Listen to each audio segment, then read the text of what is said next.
नमस्कार, मी श्वेता अंकले. आपण पाहत आहात तरुण भारत न्यूज. बेळगाव आणि आसपासच्या परिसरातील महत्त्वाच्या घडामोडी, ताज्या बातम्या आणि खास अपडेट्स घेऊन आलो आहोत बेळगावकरांच्या स्पेशल बुलेटिन मध्ये. राज्यातील पाणी टंचाईच्या पार्श्वभूमीवर मुख्यमंत्री डी.के. शिवकुमार यांनी मोठी घोषणा केली आहे. ग्रामीण भागातील पिण्याच्या पाण्याच्या समस्येवर उपाय करण्यासाठी विशेष निधी देण्यात येणार आहे. राज्यात मान्सूनने अपेक्षित हजेरी न लावल्याने अनेक भागांमध्ये पिण्याच्या पाण्याची टंचाई गंभीर होत आहे. या पार्श्वभूमीवर मुख्यमंत्री डी.के. शिवकुमार यांनी ग्रामीण भागातील प्रत्येक विधानसभा मतदारसंघासाठी पिण्याच्या पाण्याच्या उपाययोजनांसाठी 1 कोटी रुपयांचे विशेष अनुदान जाहीर केले आहे. हा निधी केवळ पिण्याच्या पाण्याच्या समस्या सोडवण्यासाठीच वापरण्यात यावा असे स्पष्ट निर्देश मुख्यमंत्री डी.के. शिवकुमार यांनी संबंधित अधिकाऱ्यांना दिलेत. बेळगावात राष्ट्रीय स्वयंसेवक संघाच्या वार्षिक अखिल भारतीय प्रांत प्रचारक बैठकीला शुक्रवारपासून सुरुवात झाली आहे. संघाच्या शताब्दी वर्षाच्या पार्श्वभूमीवर या बैठकीत अनेक महत्त्वाच्या विषयांवर मंथन होणार आहे. बेळगाव येथे सुरू झालेल्या राष्ट्रीय स्वयंसेवक संघाच्या अखिल भारतीय प्रांत प्रचारक 3 दिवसीय बैठकीला सरसंघचालक डॉक्टर मोहन भागवत, सरकार्यवाह दत्तात्रय होसबळे यांच्यासह देशभरातील 46 प्रांतातील प्रमुख पदाधिकारी उपस्थित आहेत. बैठकीत मार्च 2026 नंतरच्या प्रशिक्षण वर्गांचा आढावा, शाखा स्तरावरील कृती आराखड्याची अंमलबजावणी आणि शताब्दी वर्षानिमित्त राबवण्यात आलेल्या शाखा विस्तार उपक्रमांवर चर्चा होत आहे. तसेच पूर्ण झालेल्या कार्यक्रमांचा आढावा, उर्वरित कार्यक्रमांचे नियोजन आणि सरसंघचालकांच्या 2026-27 वर्षातील प्रवास आराखड्यावरही विचारविनिमय केला जाणार आहे. संघाच्या शताब्दी वर्षानिमित्त आयोजित उर्वरित कार्यक्रम विजयादशमी 20 ऑक्टोबरपर्यंत सुरू राहणार असल्याची माहिती देण्यात आली आहे. अयोध्येतील श्रीराम मंदिराचा प्रश्न ज्या पद्धतीने निकाली लागला त्याच धर्तीवर महाराष्ट्र कर्नाटक सीमा प्रश्नही सोडवा अशी मागणी मध्यवर्ती महाराष्ट्र एकीकरण समितीकडून करण्यात आली आहे. महाराष्ट्र कर्नाटक सीमा प्रश्नावरील उच्चाधिकार समितीच्या बैठकीत सीमा प्रश्नावरील खटल्याला दिरंगाई होऊ नये आणि सुप्रीम कोर्टात सातत्याने पाठपुरावा करून सुनावणी घेण्यात यावी आणि अयोध्येतील श्रीराम मंदिराचा प्रश्न ज्या पद्धतीने निकाली लागला त्याच धर्तीवर महाराष्ट्र कर्नाटक सीमा प्रश्नही पंतप्रधान नरेंद्र मोदी यांनी सोडवावा अशी अपेक्षा महाराष्ट्र एकीकरण समितीचे अध्यक्ष प्रकाश मरगाळे यांनी तरुण भारत न्यूजशी बोलताना व्यक्त केली. सुवर्णसौध परिसरातील सायन्स पार्कला मंत्री ईश्वर खंड्रे यांनी भेट देत विज्ञानाधारित उपक्रमांची पाहणी केली. लहान मुले आणि नागरिकांना विज्ञानाची माहिती मनोरंजनातून मिळावी यासाठी उभारलेल्या या उपक्रमाचं त्यांनी कौतुक केलं. ग्रामीण विकास व पंचायत राज मंत्री ईश्वर खंड्रे यांनी बेळगावातील सुवर्णसौध परिसरातील सायन्स पार्कला भेट देऊन विज्ञानाधारित विविध उपकरणांची पाहणी केली. खेळाच्या माध्यमातून लहान मुले तसेच सर्वसामान्य नागरिकांना विज्ञानाची माहिती व्हावी या उद्देशाने उभारण्यात आलेल्या सायन्स पार्कमधील उपक्रमांचे मंत्री खंड्रे यांनी कौतुक केले. यानंतर मंत्री खंड्रे यांनी विज्ञान वनात वृक्षारोपण करून रोपाला पाणी घातले. जिल्हा परिषदेचे मुख्य कार्यकारी अधिकारी राहुल शिंदे यांनी विज्ञान वनाची वैशिष्ट्ये आणि विविध उपक्रमांची माहिती त्यांना दिली. बेळगावात प्रलंबित मागण्यांसाठी अंगणवाडी सेविका आणि मदतनीसांनी शुक्रवारी आक्रमक भूमिका घेतली. जिल्हाधिकारी कार्यालयावर भव्य मोर्चा काढत ठिय्या आंदोलन करण्यात आलं. यावेळी मानधनवाढीसह विविध मागण्यांसाठी सरकार विरोधात जोरदार घोषणाबाजी करण्यात आली. बेळगावातील आंबेडकर उद्यानापासून अंगणवाडी सेविका व मदतनीसांनी चन्नमा चौकामार्गे जिल्हाधिकारी कार्यालयावर भव्य मोर्चा काढत ठिय्या आंदोलन केले. या आंदोलनात सुमारे 700 महिला सहभागी झाल्या होत्या. आंदोलकांनी हा दिवस काळा दिवस म्हणून पाळत केंद्र सरकार विरोधात निषेध नोंदवला. 2018 पासून मानधनात वाढ झालेली नसल्याचा आरोप करत शासनाकडून वारंवार आश्वासने मिळूनही ठोस निर्णय न झाल्याची खंत व्यक्त केली. FRI योजनेमुळे आधार कार्ड, स्मार्टफोन किंवा OTP सुविधेअभावी अनेक लाभार्थी योजनांपासून वंचित राहत असल्याचा आरोपही आंदोलकांनी केला. अंगणवाडी कर्मचाऱ्यांच्या मानधनात तातडीने वाढ करून सर्व प्रलंबित मागण्या त्वरित मार्गी लावाव्यात अशी मागणी यावेळी करण्यात आली. बेळगावात अत्याधुनिक वैद्यकीय सेवांसाठी आता विश्वासाचं नाव विजया दक्षता हॉस्पिटल. 24 तास अतिदक्षता विभाग, जनरल मेडिसिन, सर्जरी, डायलिसिस, प्रसूती सेवा, बालरोग, अस्थिरोग, न्यूरोलॉजी, कॅन्सर सर्जरी आणि अनेक सुपर स्पेशालिटी सुविधा सर्व एकाच ठिकाणी.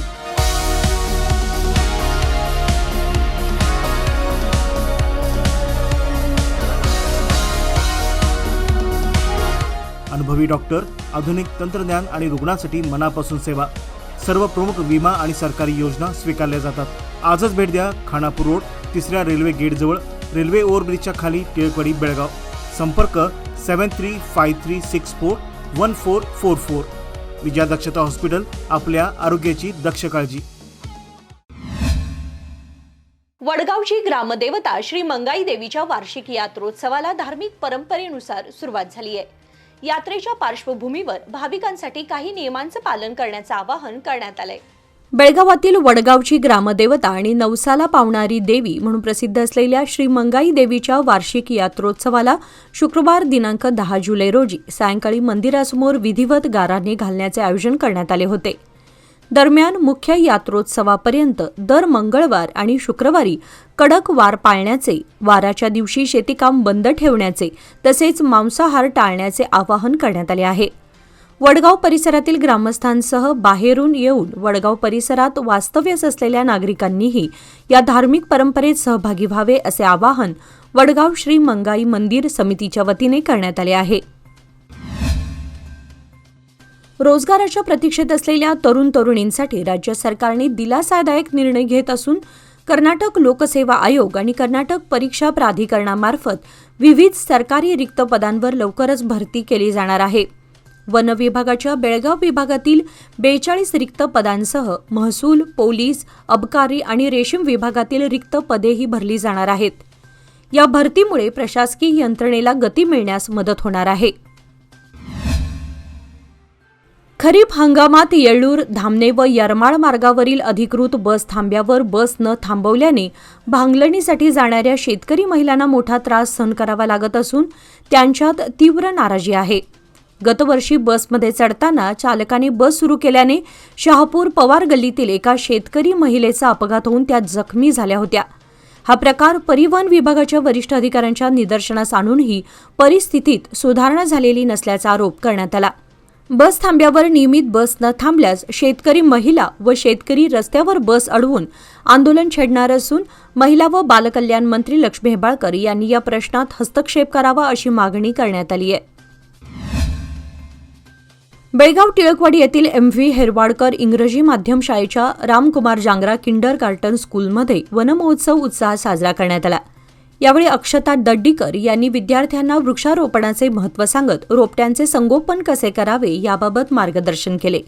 मुख्याध्यापिका शोभा कुलकर्णी व किंडरगार्टन प्रमुख दीपा कामत यांनी विद्यार्थ्यांसह सहभाग घेत सामाजिक वनीकरणाचे महत्त्व स्पष्ट केले. पही वाइब्स फाउंडेशन व शक्ती सामर्थ्य फाउंडेशन यांच्या संयुक्त विद्यमाने सदाशिवनगर बेळगाव येथील शासकीय मराठी शाळा क्रमांक 41 व कन्नड शाळा क्रमांक 22 मधील विद्यार्थ्यांसाठी मोफत दंत तपासणी व तोंडाच्या स्वच्छतेबाबत जनजागृती शिबिर आयोजित करण्यात आले होते.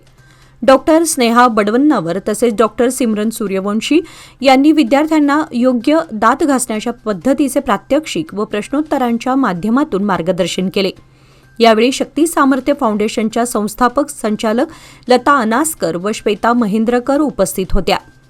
पही वाइब्स फाउंडेशनच्या संस्थापक संचालक रक्षा यू यांनी गरजू मुलांपर्यंत पोहोचून आरोग्यदायी स्मितासाठी सातत्याने कार्य करण्याचा संकल्प व्यक्त केला.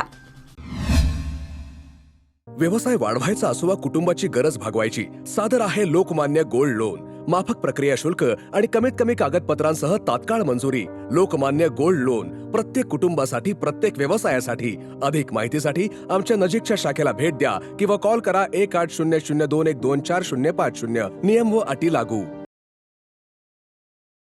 पश्चिम महाराष्ट्रात गेल्या 2 दिवसांपासून पावसाचा जोर कमी झाल्याने कर्नाटक हद्दीतील कृष्णा नदीची पाणी पातळी स्थिर झाली असून नदीकाठच्या नागरिकांना मोठा दिलासा मिळालाय. गेल्या 5 दिवसांच्या मुसळधार पावसामुळे जनजीवन विस्कळीत झालं होतं. मात्र पावसानं विश्रांती घेतल्यानं नदीचं पाणी ओसरू लागलं असून रायबाग तालुक्यातील कुडची पुलावरील परिस्थितीतही सुधारणा होत आहे. प्रशासनाकडून नदीच्या पाणी पातळीवर लक्ष ठेवण्यात येत असून नागरिकांनी अफवांवर विश्वास न ठेवता आवश्यक खबरदारी घेण्याचं आवाहन करण्यात आलंय. विजयपूर जिल्ह्यातील मुद्देबिहाळ तालुक्यातील नगरबेट्टा येथील दलित तरुण रविचंद्र मादर यांच्या मृतदेहाचे अंत्यसंस्कारानंतर 44 दिवसांनी कुटुंबीय, दलित संघटनांचे पदाधिकारी व पोलीस बंदोबस्तात पुन्हा शवविच्छेदन करण्यात आल्याची माहिती समोर आली आहे. बेळगाव रुग्णालयातील डॉक्टरांच्या पथकाने ही प्रक्रिया पूर्ण केली असून पहिल्या शवविच्छेदन अहवालाबाबत संशय व्यक्त करत कुटुंबीय व संघटनांच्या मागणीनंतर न्यायालयाच्या माध्यमातून पुन्हा शवविच्छेदन करण्यात आले. यावेळी मल्लू तळवार, अभिषेक चक्रवर्ती, तिप्पण्णा दोड्डमणी यांच्यासह अधिकारी व पदाधिकारी उपस्थित होते. महाराष्ट्र व कृष्णा पाणलोट क्षेत्रामध्ये सुरू असलेल्या पावसामुळे कृष्णा नदीच्या पाणी पातळीत वाढ होत असून जमखंडी तालुक्यातील हिप्परगी धरणात 1,19,250 क्युसेक पाण्याची आवक होत असल्याची माहिती जमखंडी उपविभाग अधिकारी श्वेता बेडीकर यांनी पत्रकार परिषदेत दिली. घटप्रभा नदीचा प्रवाह 13,150 क्युसेक्स असून हा प्रवाह 80,000 क्युसेकपर्यंत वाढल्यास पुराचा धोका निर्माण होऊ शकतो असे प्रशासनाकडून सांगण्यात आले आहे. सध्या कृष्णा नदी दुथडी भरून वाहत असून पुराचा धोका नसला तरी नागरिकांनी सतर्क राहावे असे आवाहन करण्यात आले आहे. नदीकाठचे मार्ग बॅरिकेड्स लावून बंद करण्यात आले असून मासेमारी किंवा कपडे धुण्यासाठी पाण्यात उतरणे टाळून सुरक्षिततेला प्राधान्य द्यावे असे श्वेता बेडीकर यांनी सांगितले. कृष्णा नदीला पूर आल्यानंतर नागरिकांची सुरक्षित वाहतूक तसेच वर्षभर अखंड रस्ता संपर्क उपलब्ध करून देण्याच्या उद्देशाने सुरू करण्यात आलेल्या 3 पुलांची कामे 7 वर्षे उलटूनही अद्याप पूर्ण झालेली नाहीत.